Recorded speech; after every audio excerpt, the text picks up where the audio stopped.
The childhood sweetheart was diagnosed with cancer, and Erick abandoned me at the wedding venue for her. Everyone urged me to be magnanimous. She's about to die. Don't hold it against her. Later, the childhood sweetheart got pregnant. Erick wanted me to acknowledge their child as mine. This is her dying wish. You wouldn't be so intolerant that you can't even accept an unborn child, would you? I sneered. Then she also hopes to stay with you through life and death. Why don't you die with her? After Erick and I broke off our engagement, his sworn enemy publicly pursued me. Erick went mad. But what did that have to do with me? Whether it was Erick or his sworn enemy, neither of them should come near me. Chapter 1. At the wedding venue. The big screen was playing the relationship vlog of Erick and me. I was watching happily when I turned my head and saw Erick clutching his phone. His face pale. What's wrong? Miranda is dying. After saying that, he turned around and was about to leave. Erick! I grabbed him instinctively. The lights at the wedding venue also came on at that moment. The host's cheerful voice was amplified through the microphone. Next, let us welcome the bride and groom. She's about to die. And you still want me to stay here and continue getting married? Lisa, do you even have a heart? Erick flung my hand away and strode off, without the slightest hesitation or reluctance, leaving only me behind, alone, facing the guests' discussions and mockery. Chapter 2. The wedding was called off. I was exhausted, both physically and mentally, but no one gave me even a single explanation. In what should have been our lively newlywed home, there was only me, alone. I waited until late at night, but Erick never came home. Instead, I saw that he had posted on Moments. Everything will get better. I'll always stay with you. The photo attached was of Miranda's pale little face as she sat on a hospital bed, pitifully holding someone's hand. Others might not recognize it, but I knew that was Erick's hand. On his hand, at the base of his index finger, there was a small red mole, and below the post, all the comments were telling him to spend more time with Miranda. I even saw one of his buddies post, honestly, your wife is way too immature. This is a matter of life and death, but all she cares about is her own wedding. So it turned out they also knew that today was my and Erick's wedding. I smiled sarcastically and called my lawyer. I want a divorce. Chapter 3. I did not sleep all night. Early the next morning, Erick did not come back. Instead, his mother came back. As soon as she entered, she hurried to our room to pack clothes for Erick. Is Erick planning to live at the hospital? Faced with my question, she looked somewhat guilty. Lisa, Miranda has been diagnosed with cancer. She doesn't have much time left. You know, patients are prone to overthinking and need someone by their side at all times. Be a little more magnanimous. Can't her family stay with her? Miranda grew up under our watch. We are her family. Hearing that, I only found it laughable. They were all one family. Then what about me? Was I the only outsider? Chapter 4. I went to the hospital. Very quickly, I found Miranda in the inpatient department. The originally plain hospital room had been specially decorated to look extremely warm and cozy. Not only were there many cute decorations and dolls, but even the vase on the windowsill had not been forgotten. A vibrant bouquet of sunflowers had been placed in it. The nurse leading the way smiled brightly as she praised it. Pretty, isn't it? This gentleman arranged all of it himself because Miss Miranda likes sunflowers. He even ran all over the city last night to buy them for her. He's truly devoted. Erick had never given me flowers. Even when it came to decorating our new home, he had only said, "You decide." I don't like dealing with this stuff. I had thought he was simply born without a sense of romance. Until this moment, when I saw that he was willing to break his own principles for another person, I finally understood that he was not incapable of romance. It was just that his romance was not meant for me. By the window, Erick was carefully feeding Miranda. I tried my best to tell myself that Miranda was a patient, and that this was an issue between Erick and me. I should not lose control in the hospital room, but my chest still hurt terribly. I took several deep breaths before politely knocking on the door. Knock, knock. Miranda, who was facing the door, was the first to look over. I clearly had not said a single word, yet her face turned pale, and in her panic, she knocked over the bowl in Erick's hand. Miranda! Erick was badly startled. He grabbed Miranda's scalded red hand and rushed toward the bathroom. I instinctively followed, But Erick reproached me irritably. What are you doing here? Chapter 5. To ask for an explanation. Erick seemed to have only just remembered that he had abandoned me yesterday, and his expression became somewhat ugly. Seeing this, Miranda suddenly began crying loudly. I'm sorry, I didn't mean to interrupt your wedding. It's just that I really was so scared at the time. I truly didn't know who else I could rely on. Miranda. It's okay. It's okay. No one will blame you. Don't cry. Hearing this, Erick immediately wiped Miranda's tears in a fluster. Erick. It's all my fault. Lisa has every reason to be angry. Why don't you go back with her? I can stay in the hospital by myself. Don't talk nonsense. Erick looked wounded as he pulled Miranda, who was about to leave, into his arms. Miranda cried even harder. She clutched Erick's clothes as if clutching the last lifeline she had. Erick. I'm not afraid of dying. I just can't bear to leave you. You're all I have. I looked at the two people embracing tightly and, for the first time, felt that I was so unnecessary. Lisa, you should go back first. We'll talk about anything else later. Seeing me still standing there, Erick became somewhat impatient. Chapter 6. I left the hospital. After driving back home, I received a message from Miranda. Lisa, don't worry. I won't steal Erick from you. After all, you two are engaged. Once I'm dead, I'll give him back to you. Give him back to me? Didn't you say you wouldn't steal him? Then why are you talking about giving him back to me?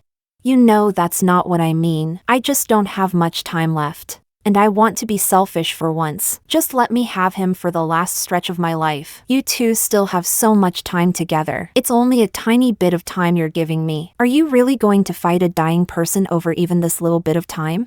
Just because she was about to die, did that mean I, as a healthy person, had to give in to her in every way? Why?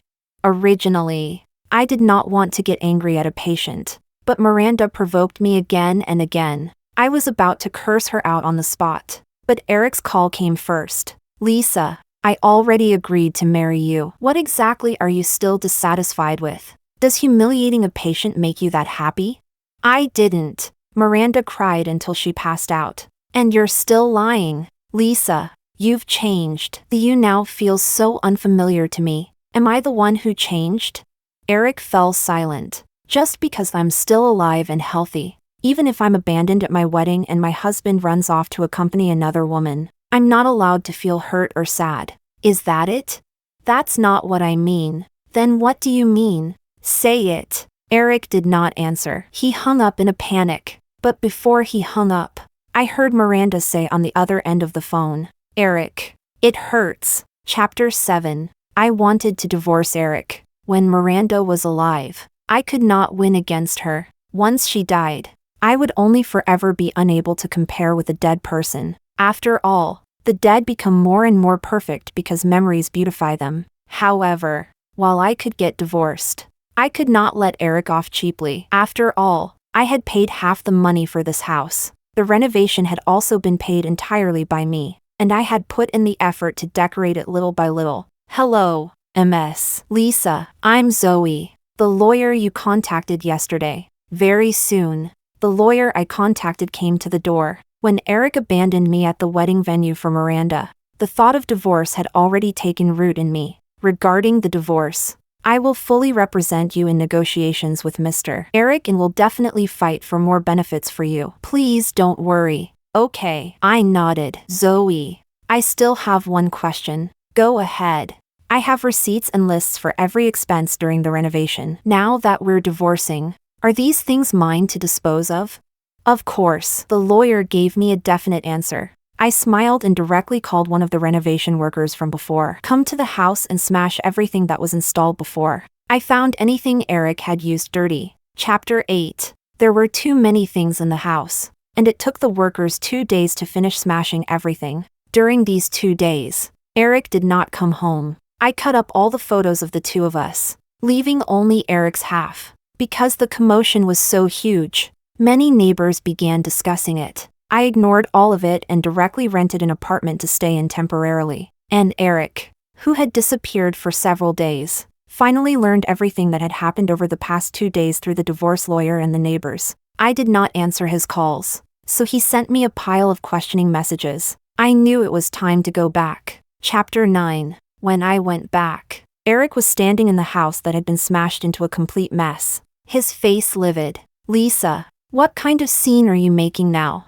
How ridiculous. Clearly, they were the ones in the wrong. Yet they always liked to stand on the moral high ground and criticize others. Erick, let's get divorced. I was already too tired to entangle myself with him. Is it because of Miranda?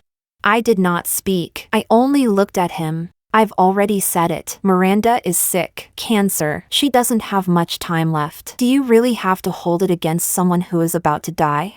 No. Erick, I'm holding it against you. Lisa, don't play word games with me. Miranda is really pitiful. I looked at Erick and sighed. What does this have to do with Miranda? I crossed my legs and smiled. Exactly. The problem between you and me, what does it have to do with her? Why do you always use her as a shield? Or is it that you also know what you're doing is inhuman? And if you don't push Miranda out in front, you won't be able to feel justified while wavering between the two of us? How cheap, Zoe remarked from the side. Hearing this, Erick immediately glared at Zoe. Both fists clenched. Zoe was not afraid at all. Instead, she openly glared back at him. I have the right to speak. And also, you can try hitting a lawyer. I don't agree to the divorce. Chapter 10. What gave you the illusion that I was discussing this with you? I felt bored even saying one more word. So, I directly nodded at Zoe. Leave it to me. I got up and was about to leave, but Erick rushed over and grabbed my wrist. Because he used so much force, I only felt a sharp pain in my wrist, as if my bones were about to be crushed by him. Let go. I won't. Lisa, I don't understand. How did things become like this? Didn't we get married? Weren't you the one who didn't want to get married? Zoe yanked Erick's hand away and protected me behind her. When did I ever say I didn't want to get married? Erick wanted to grab me, but Zoe slapped his hand away. Oh, you didn't say it. You just did it. I rubbed my already reddened wrist and said irritably. For a moment, guilt appeared on Erick's face, but very quickly, it turned into an even harsher accusation. We've had so many years of feelings between us, and you can just let them go like that? Lisa, do you even have a heart? Yes, it died. Chapter 11. After entrusting all matters related to the divorce entirely to Zoe, I went traveling. Originally, this was supposed to be the honeymoon trip for Erick and me, but after I truly set foot on the journey, I realized that being without him did not seem bad at all. I did not have to rack my brains choosing attractions and restaurants that Erick would be interested in. I did not have to make travel guides early, nor arrange the itinerary and routes in advance. I did not have to consider his mood, nor doubt whether I had done something wrong just because he was not having fun. I only needed to do what I wanted to do, play however I wanted to play, buy whatever I wanted to buy, and when I got tired, sleep in the hotel for an entire day. I no longer had to accommodate anyone. I only had to live for myself. This kind of happiness was something I had not felt for a very long time after being with Erick, and now I was incomparably glad about my decision to divorce. I could live well on my own too. Divorce did not mean the beginning of a miserable life.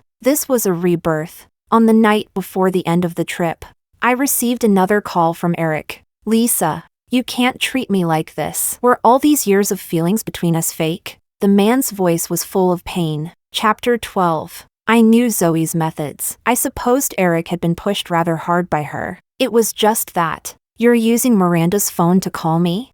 If you hadn't blocked both me and Mom. Oh, so you really are calling me from Miranda's phone. Then she must be beside you too, right? How can you say something like this in front of someone who's about to die? She likes you so much. How painful that must be for her. Erick, she's about to die. Why aren't you putting her first in everything? Taking care of her feelings, instead of pestering unreasonable me? These were all the words Erick had once used to morally blackmail me. I returned them to him. I'll return to the country tomorrow. Let's get the divorce certificate done. Dream on, Erick said in furious exasperation. I did not care what he said and directly hung up the phone. Chapter 13. But once night came, I had nightmares again. Although I was doing my best to walk out of the harm this relationship had caused me, I still inevitably woke up from nightmares from time to time. Clearly, The incident had already passed several days ago, but during these days, as long as I fell asleep, I would always dream of that scene again. In the dream, I was abandoned by Erick at the wedding venue. The light shone on me, while all around me was pitch black. In the darkness, all kinds of faces slowly emerged, and those faces were filled with mocking expressions, and I was like a clown, surrounded by those faces. They mocked me and accused me without restraint. In love, there is no first come, first served. Whoever isn't loved is the third party. Lisa, you're the real mistress. You're already an adult, yet you're still arguing with someone who's about to die. Isn't that too petty? If Miranda hadn't suddenly gone abroad, their child would probably already be in kindergarten by now, right? At the end of the dream, I saw Erick's figure. I ran toward him, wanting him to explain clearly that things were not like that. But he suddenly turned back, his face full of indifference, and questioned me. Lisa, why isn't the person who's dying you? Erick always asked me whether all those years of feelings between us were fake. They had not been fake once, but from the moment I was abandoned at the wedding venue, those feelings became nothing, because now, when it came to the relationship between us, what I could recall was not the companionship of all those years, but nightmares. Chapter 14. In the end, I still failed to divorce Erick the next day, because before boarding the flight back home, I suffered an acute appendicitis attack, and the pain nearly made me faint. With trembling hands, I called emergency services, but because of the severe pain, I could not speak. I even gradually lost the strength to hold my phone. The phone slipped from my palm. Don't be afraid, I'm here. A large hand steadily caught the phone that had slipped from my hand, soothing me in the familiar and comforting Mandarin I knew. After that, he calmly picked up my phone and used English to inform the person on the other end of my current situation. Under his guidance, the ambulance soon arrived at the airport and took me to the nearest hospital. I was in so much pain that my entire body fell into a half-conscious, half-unconscious state. I could barely hear the sounds around me, but my eyelids and limbs seemed to be filled with lead. Unable to move, it felt as if my soul were about to be pulled away from my body. I could sense the medical staff pushing me as they hurried through the corridor. She needs surgery as soon as possible. Is the patient's family here? The patient is currently unconscious. We need to inform her family and have them consent. Her phone is ringing. It might be family. Answer it. Put it on speaker. Hello. May I ask if you're the patient's family? The medical staff quickly confirmed. Patient? What happened to her?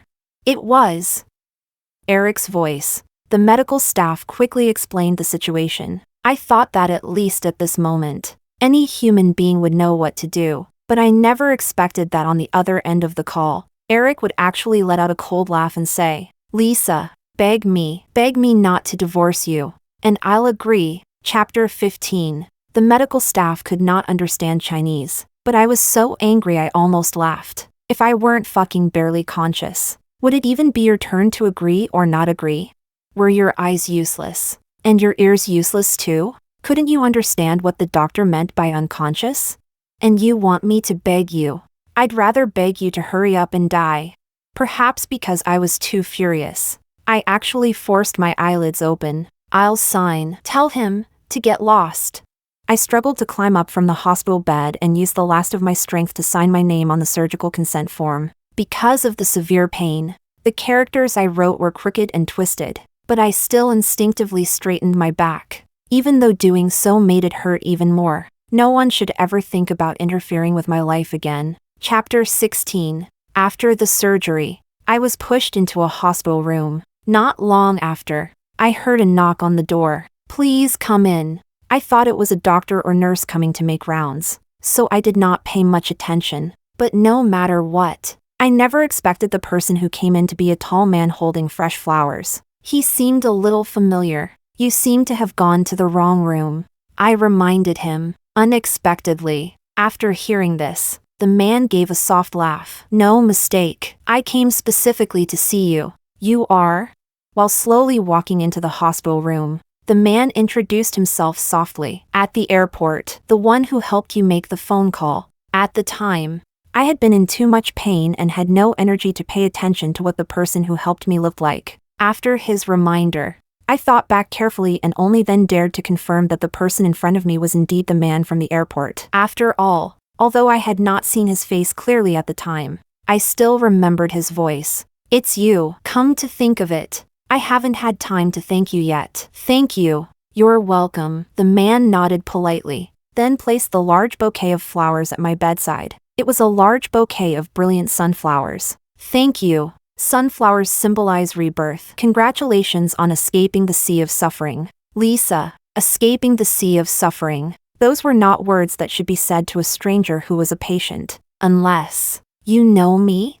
Chapter 17. Hearing this, the man froze for a moment, then laughed somewhat self-mockingly. "Lisa, oh Lisa, we've been at odds for so long, so you could at least remember what I look like." "Let me introduce myself again. I'm Bruno." "It's you." The name Bruno was very familiar to me. After all, this man was Erick's sworn enemy. The first time I learned Bruno's name was also when Erick complained to me that back in university, even though he was first in their major, all the good opportunities somehow fell to Bruno, a person who could not even rank in the top 10 of the major. Later, the two of them entered a large architectural design institute together. But at the design institute, the other senior figures also favored Bruno more. Later, the design institute spun off a subsidiary company, Eaching architectural design firm. Clearly, Erick's resume looked better. Yet the institute sent Bruno there to be the person in charge. Erick was unwilling to accept it and denounced it as workplace bullying. Only then did he come to me and establish a studio together with me, Wujing.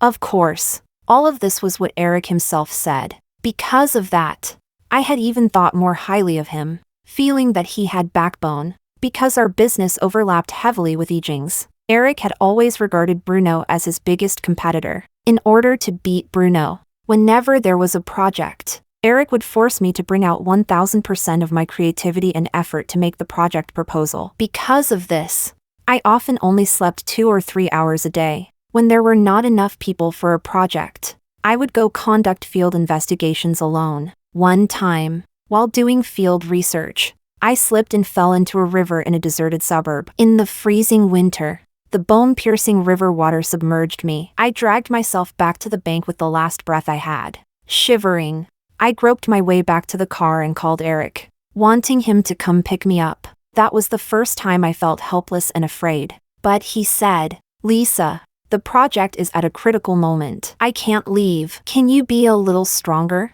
Chapter 18. From then on, even if I fell ill and ended up in the hospital, I never showed weakness in front of Erick again. Thinking about it now, if I had already become strong on my own, what did I need him for?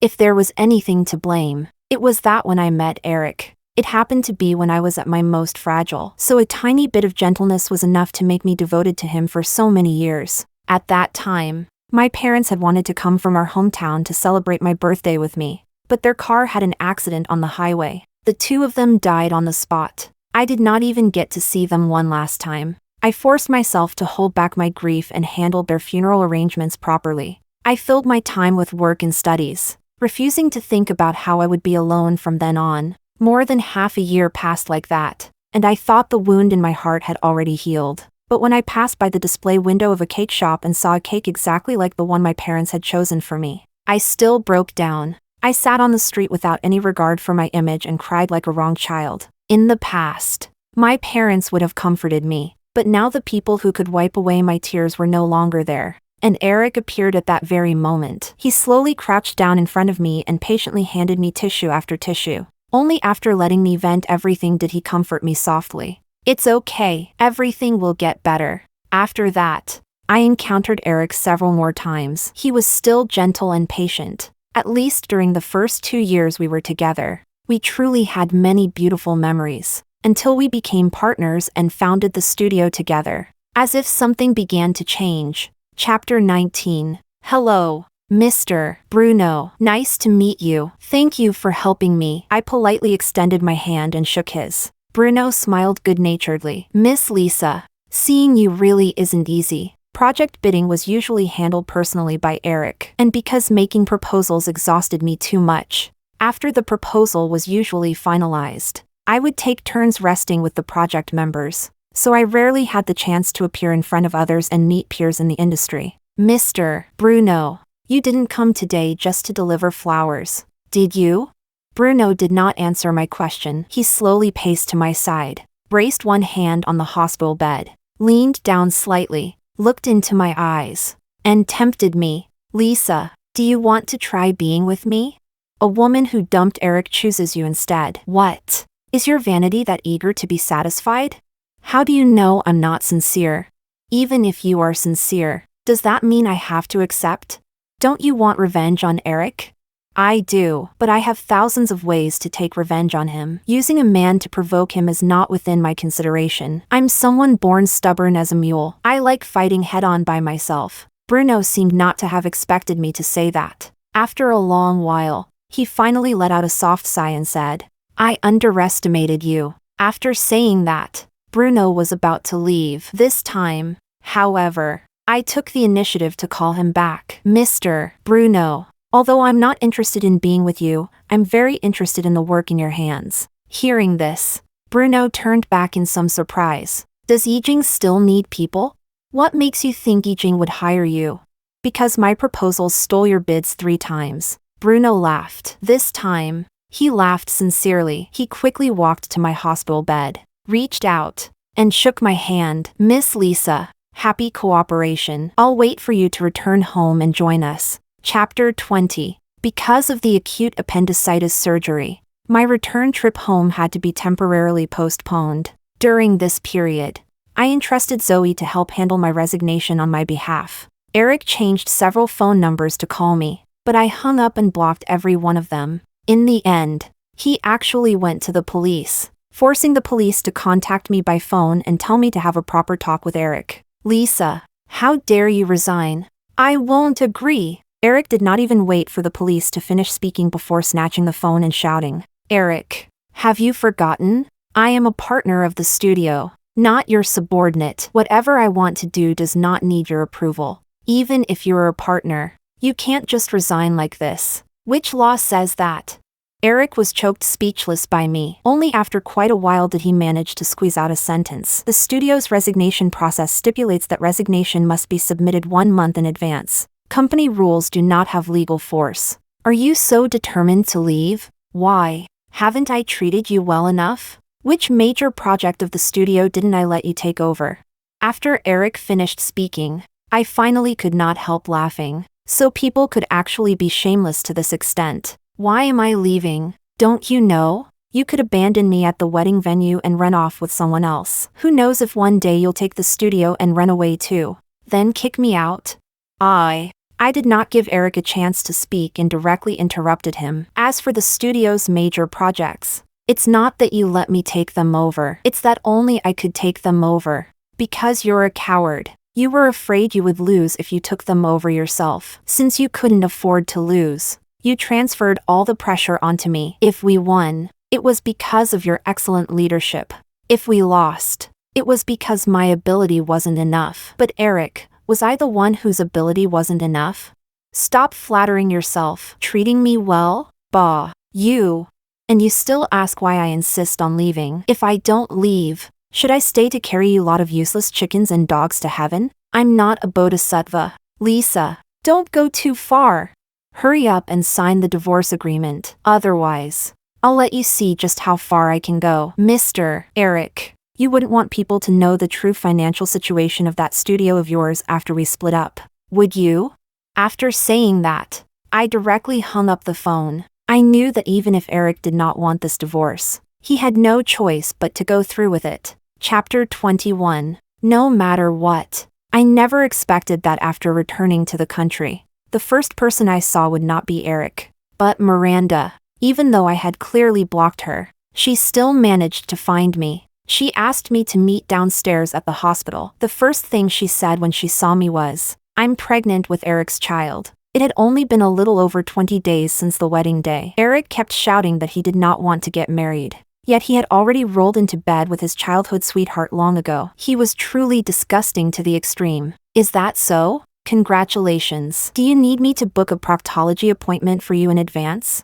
What? Miranda did not understand. I sneered. A scumbag man and a cheap woman. Heartless and ungrateful things like you too, if you have a child. Wouldn't it be born without an asshole?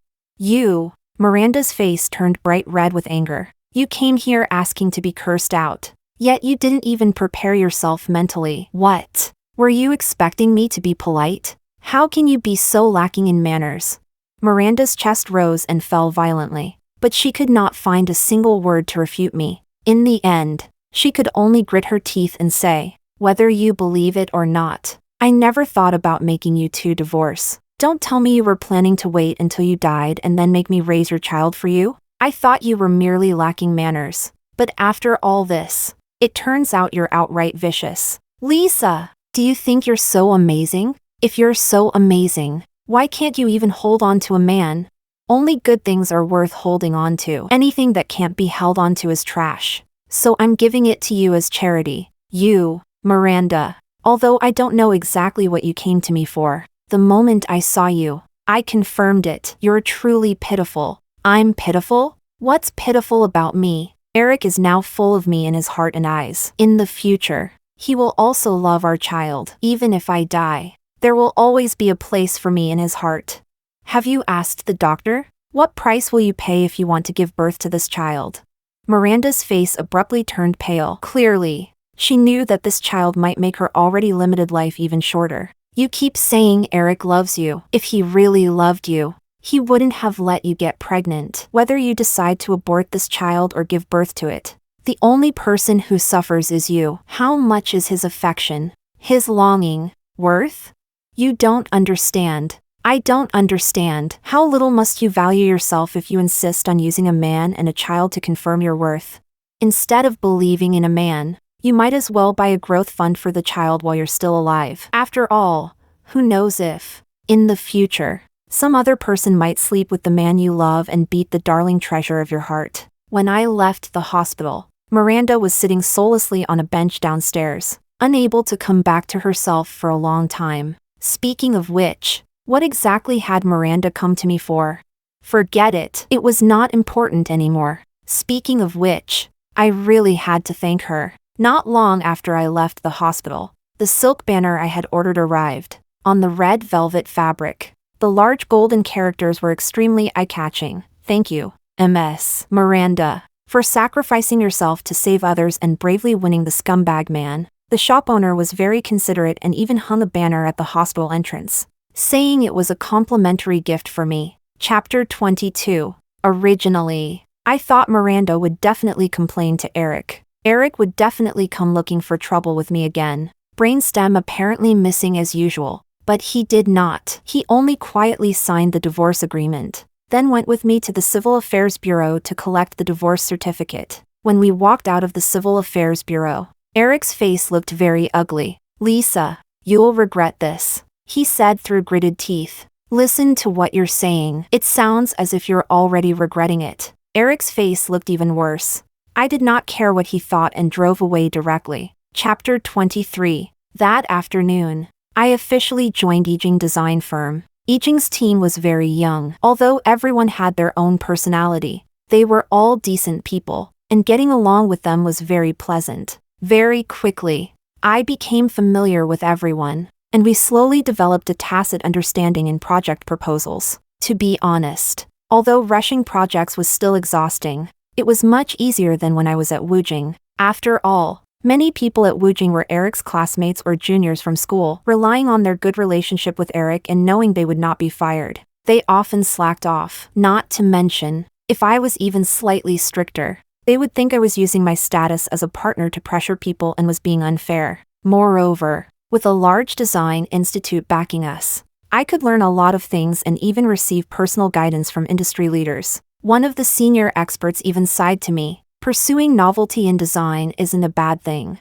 but the foundation of many buildings is that they are meant for people to live in. Practicality is the root. Don't forget the purpose of architecture just for the sake of pursuing novelty. In the past, I had a student named Erick who was exactly like that. He was originally quite talented, but he thought too highly of himself. If I said too much, he felt I was suppressing him. Later, he resigned on his own. Oh, so this was the workplace bullying Erick had talked about. Chapter 24. I originally thought I would not have many more interactions with Eric. Until after this bidding meeting, when he stopped me with red eyes. You left the studio because of him? Eric pointed at Bruno beside me and questioned me. After not seeing him for a few months, Eric had lost a lot of weight. Although he had carefully cleaned himself up for the bidding meeting, one could still tell from his dark under-eye circles and bloodshot eyes that he was not doing well. Knowing that he was not doing well set my mind at ease. You think Lisa is like you? Bruno curled his lips and said, his words showing great respect for me. Heh, Lisa? How impressive. She took the studio's money and jumped ship. Does someone like that deserve to be a partner? A former colleague beside Eric said in a strange, sarcastic tone. Took the studio's money? Oh, so that's how you explained it. I looked at Eric on the side with a half smile. Whatever you have to say. Let's talk outside. Eric's expression stiffened. He wanted to preserve his dignity. Why should I cooperate?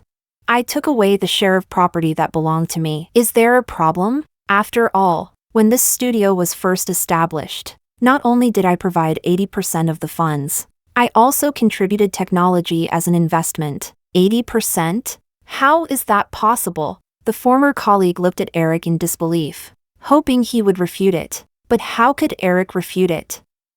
Then you still shouldn't have joined Yijing. Seeing that Eric could not give the answer he wanted, the former colleague's eyes rolled, and he began accusing me indignantly again. What? Now that I'm no longer carrying you, you finally know how trash you are and you're getting anxious?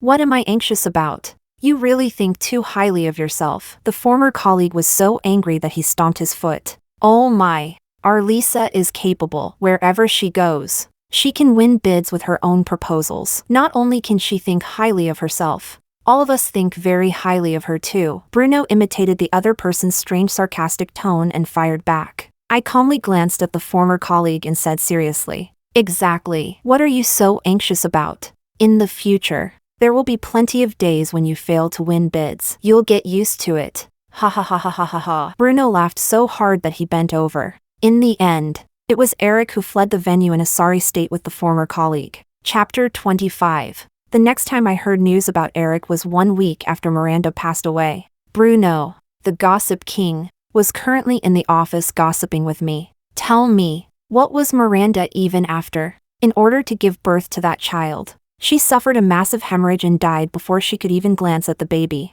And because the child was premature, he was weak and sickly, and couldn't be left without someone by his side for even a moment. At first, Eric's mom could still take care of the child for a while. Later, she got tired of it and started complaining about everything, often arguing with Eric and demanding that he hire a nanny. But who would have thought? After Eric hired a nanny to take care of the child, Eric's mom treated the nanny like a servant. She actually even wanted someone else to wait on her. I'm dying. You didn't hear how that nanny cursed her out. You're paying that much attention to him? I was somewhat surprised. Who told that kid to spread all kinds of rumors about me back in university? Academic grades don't mean shit. I'm just more capable than he is. Bruno curled his lips in disdain. It was just that no matter what, I never expected this gossip to eventually involve me. Chapter 26. Eric actually brought his mother, along with the child who had been born not long ago, to block me at the design firm.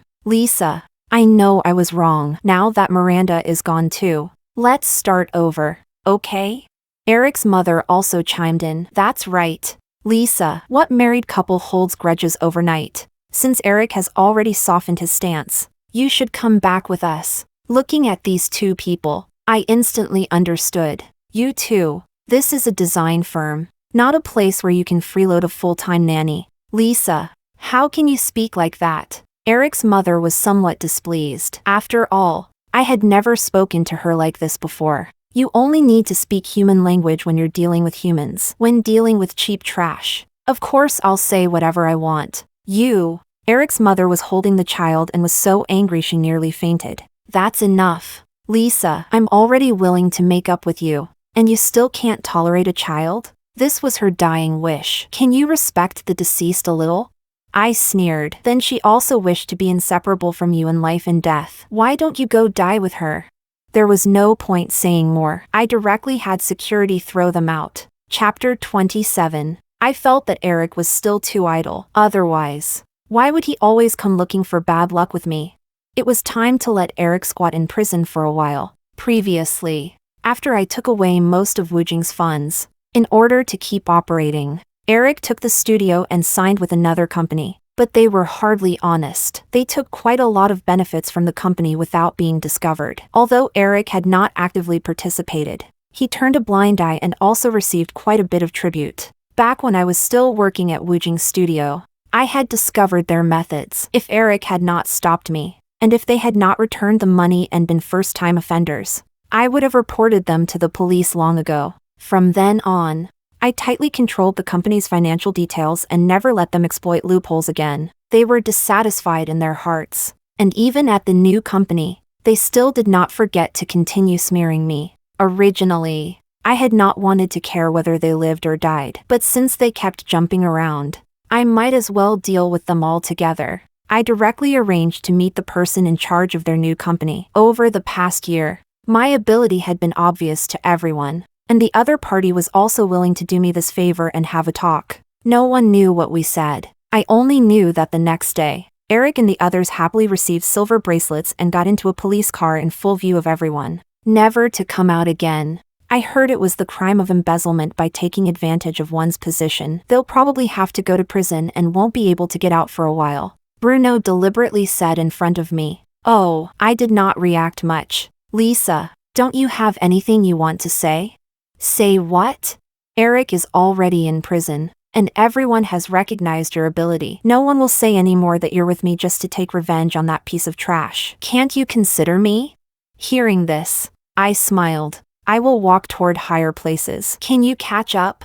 Chapter 28. By the time Erick was released from prison, I had already become the new person in charge of Yijing. I heard that during the year he was inside, his mother spent a lot of money trying to get him out, only to be scammed. In the end, she even sold the family house. In addition, taking care of the child had exhausted her both mentally and physically, aging her drastically. After Erick came out, she originally thought she could live a comfortable life again, but unexpectedly, because Erick had a criminal record, no company dared hire him at all. He could only do low-paying jobs. He even came begging to me. The man who had once been so high-spirited was now kneeling at my feet like a dog, begging me to introduce him to a job. Just as he had flung away my pleading hand when he abandoned me at the wedding back then, I flung away his pleading hand and strode off. You're not worthy. With no money, and a child to raise, the heavy burden of life crushed this mother and son. They became enemies,